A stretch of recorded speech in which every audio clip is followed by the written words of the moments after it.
Good morning, children. Welcome to online classes of Heritage Public School. Hope you all are fit and fine. Okay, so today we are going to start chapter number 1 of SST. So take out your books and open page number 1. Okay, so let's start chapter number 1, that is the universe. इस chapter में हम ये पढ़ेंगे universe क्या होता है. The universe is defined as the totality of everything that exist. Universe ये define करता है कि जितनी भी चीज़ एग्जिस्ट करती है, जैसे कि sun, moon, stars, planets, galaxies, ये सब मिलाकर हमारा यूनिवर्स बनाती है. The sun, the moon and all the stars in the sky are called heavenly bodies. Sun, moon और जितने भी स्टार्स हैं स्काई में, उनको हम कलेक्टिवली क्या कहते हैं? Heavenly bodies. So now move on to the next topic, that is the origin of the universe. Scientist का ये मानना है कि यूनिवर्स एक बिग बैंग से फॉर्म हुआ है. तो बिग बैंग क्या होता है? तो it is believe that billions of years ago there was a big explosion और a bang and a huge fireball was created. ये मानना है कि बहुत साल पहले एक बहुत बड़ा धमाका हुआ था और एक बहुत बड़ी फायरबॉल क्रिएट हुई थी. उस इंसिडेंट को हम क्या कहते हैं? Big bang. The fireball eventually cooled and form tiny particles. जो फायरबॉल है वो धीरे धीरे कूल हो गई, ठंडी हो गई और उसने बहुत सारे छोटे छोटे पार्टिकल्स फॉर्म कर लिए, which then grew bigger into a galaxy. और धीरे धीरे वो बड़े हो गए. जब वो ठंडे हुए तो उन्होंने क्या बना लिया? Galaxy. Thus the universe was created. और इस तरीके से हमारा यूनिवर्स क्रिएट हुआ है. The Big Bang created everything in the universe. जो बिग बैंग है उसने ही सब कुछ क्रिएट किया है यूनिवर्स में, जैसे कि stars, galaxies, planets in one huge explosion. मतलब एक ही ह्यूज एक्सप्लोजन में इतना सब कुछ वहाँ पर क्रिएट हुआ है. The Milky Way. The Milky way galaxy is the home of our planet. जो मिल्की वे गैलेक्सी है वो हमारे प्लानट का क्या है? होम है. And the solar system. Solar system और हमारे प्लानट अर्थ का होम है मिल्की वे गैलेक्सी. ये कंटेन करते हैं अप्रॉक्सीमेटली 200 बिलियन स्टार्स, जो कि हमें इतने सारे stars from the earth visible नहीं होते, हम उनको नहीं देख सकते. Everything we see in the sky is a part of milky way galaxy. जो चीज़ हम देखते हैं वो किसका पार्ट है? मिल्की वे गैलेक्सी का. The earth is the only planet in the solar system on which life exist. Earth ही एक ऐसा प्लैनेट है सोलर सिस्टम में जिसमें कि लाइफ एग्जिस्ट करती है. The Earth, the sun and rest of the solar system is a tiny part of the Milky way galaxy. जो अर्थ है, सन है और पूरा सोलर सिस्टम है, वो किसका पार्ट है? एक छोटा सा पार्ट है मिल्की वे गैलेक्सी का. It is also known as Akash Ganga. और इसको किस नाम से भी जाना जाता है? आकाश गंगा के नाम से भी जाना जाता है. Now move on to the next topic, that is the solar system. The सन, द 8 प्लैनेट. अब 8 प्लैनेट्स कौन से हैं? Mercury, Venus, Earth, Mars, Jupiter, Saturn, Uranus and Neptune.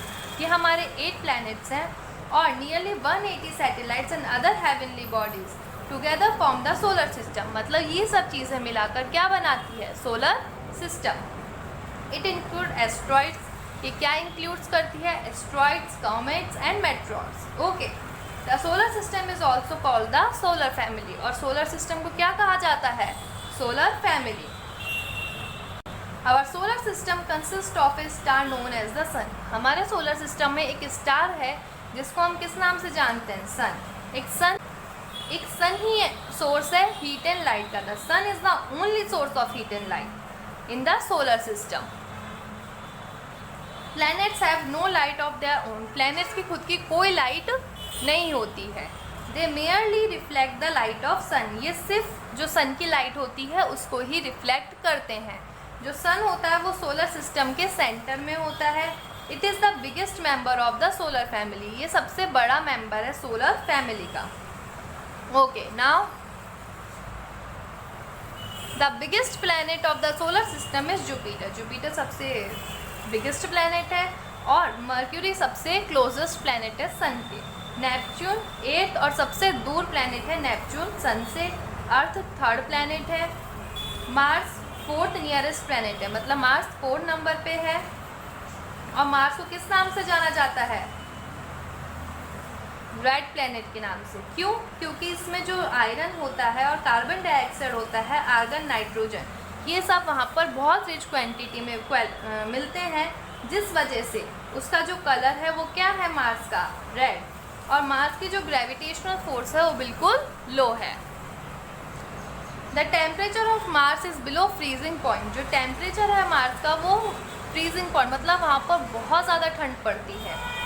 its atmosphere is less denser than that of the earth. Venus is called the morning and evening star as it appears bright to us from earth। मतलब जो Venus है उसको हम morning या evening star के नाम से जानते हैं। क्यों?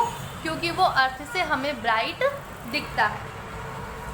Saturn is the ringed planet. जो सैटर्न है वो क्या है? रिंग्ड प्लैनेट है। The rings consist of varying sizes and dust particle. जो रिंग्स हैं वो काई से बनी हुई हैं? वो बनी हुई हैं छोटे छोटे आइस पीसेस से, या फिर जो अलग अलग साइजेस के हैं, डस्ट पार्टिकल से। और जो वहाँ पर वाइट स्पॉट है वो पावरफुल स्टॉर्म को शो करता है। Now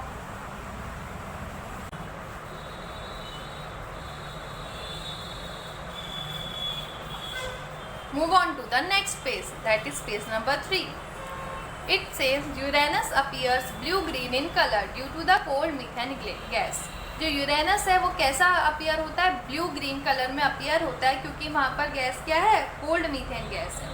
Many planets in the solar system have small heavenly bodies called satellites that revolve around them.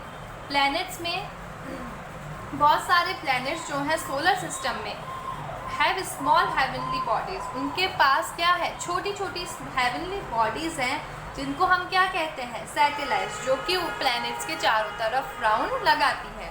The word satellite means smaller companion to various planets of the solar system. जो word satellite है वो कहाँ से आया है? इसका मतलब होता है स्मॉलर कंपेनियन, यानी कि उसका छोटा साथी टू वेरियस प्लैनेट। मतलब सैटेलाइट्स जो होते हैं अलग अलग प्लैनेट के अलग अलग सैटेलाइट्स होते हैं सोलर सिस्टम में, और ये जो सैटेलाइट्स होते हैं उन्हीं प्लैनेट्स के अराउंड घूमते हैं। जैसे कि जो मरकरी के सैटेलाइट हैं वो मरकरी के साथ ही घूमेंगे, ये एक तरीके से उनके फ्रेंड्स हो गए। Okay, the satellites also follow them in their revolution around the sun. और सैटेलाइट्स उनको सन, जब हमारे प्लैनेट सन के चारों तरफ चक्कर लगाता है तब ये सैटेलाइट्स भी उनको फॉलो करते हैं। सैटेलाइट कैन बी नेचुरल और मैन मेड। सैटेलाइट जो है मेड भी हो सकते हैं और नेचुरल भी हो सकते हैं। The moon is a natural satellite of the earth. जो मून है वो नेचुरल सैटेलाइट है अर्थ का। Like planets, satellite also rotate on their axis. Planets के साथ साथ सैटेलाइट भी उनके एक्सिस पे रोटेट करते हैं।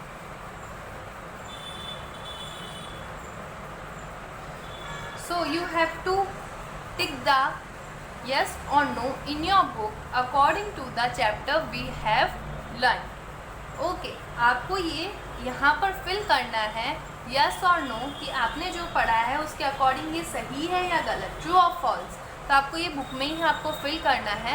Then tomorrow I will give you the answer. Okay, now last topic of this chapter is planetary movements. सब प्लैनेट्स के दो टाइप के मूवमेंट्स होते हैं, rotation and revolution. The spinning of the planet on its imaginary axis is known as rotation.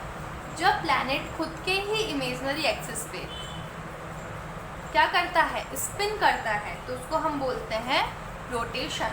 और जब the movement of the planet around the sun along its elliptical and fixed orbit is known as revolution. ठीक है, जब सन के around planet चक्कर लगाता है तो उसको हम बोलते हैं revolution. So okay, for today your work is just tick this in your book only, whether it is true or false. I will give you the answer tomorrow, and just read that whole chapter thoroughly and note down whatever you not understand. Okay. So we will meet tomorrow. Till then, stay safe, stay at home.